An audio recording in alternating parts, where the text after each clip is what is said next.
Dani, from a historic perspective, the Jewish people have delved into what does it mean, va'anitem et nafshotechem, you shall afflict your souls, afflict yourselves. This is a type of purification that we go through on this day. Now remember, 10 days before, we have proclaimed God as King on Rosh Hashanah, on that day of Yom Tru'ah, of the sounding of the blast of the shofar. 10 days later, on this Yom Kippur, Day of Atonement, the way that we atone is that we afflict ourselves. Now it says afflict your souls, but what we understand that to mean is our bodies.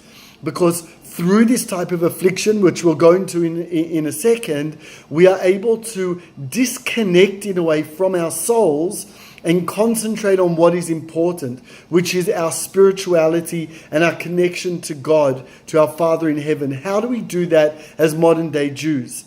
This affliction includes not eating or drinking, not wearing leather shoes. Wearing leather shoes is a sign of richness. But we are all, there's no rich, there's no poor. We are all one. We are all one level of human being that is coming before our Lord, our God on this day. So we don't have people who can afford leather shoes or not afford leather shoes. We all wear non-leather shoes to all be on the same level.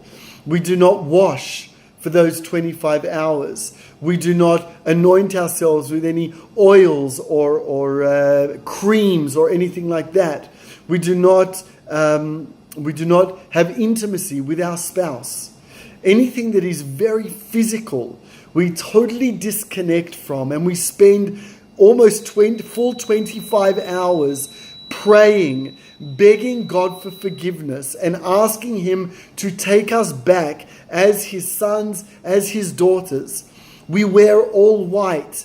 The men wear a garment called a kittel, which is a long white robe, which in fact we are buried in when we finally pass away. So it's a real reminder that today is the day, like we mentioned on the Rosh Hashanah video, the Rosh Hashanah interview, that on Rosh Hashanah, the beginning of the year, the day of the blowing of the shofar, that is when we are written in the book of good life, of death, of poor, of rich, whatever it may be.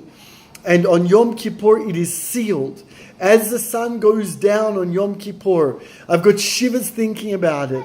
The power of the tefillah, the power of the prayer is actually not something that I can describe to you.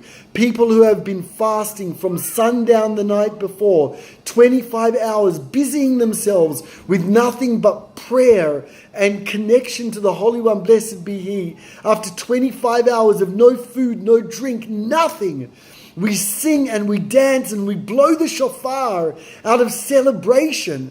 Because the Day of Atonement is actually an honor. It's a blessing that we are able to come before our King in truth and spill our heart, spill our soul.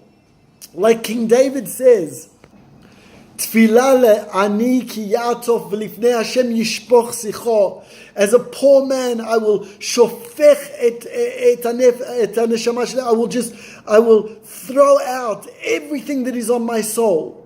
And that's what we do on Yom Kippur. It is a day of concentration on our soul and not our body.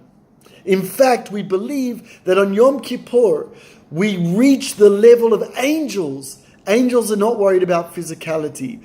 All they are worried about is fulfilling God's commands, God's job for them in this world.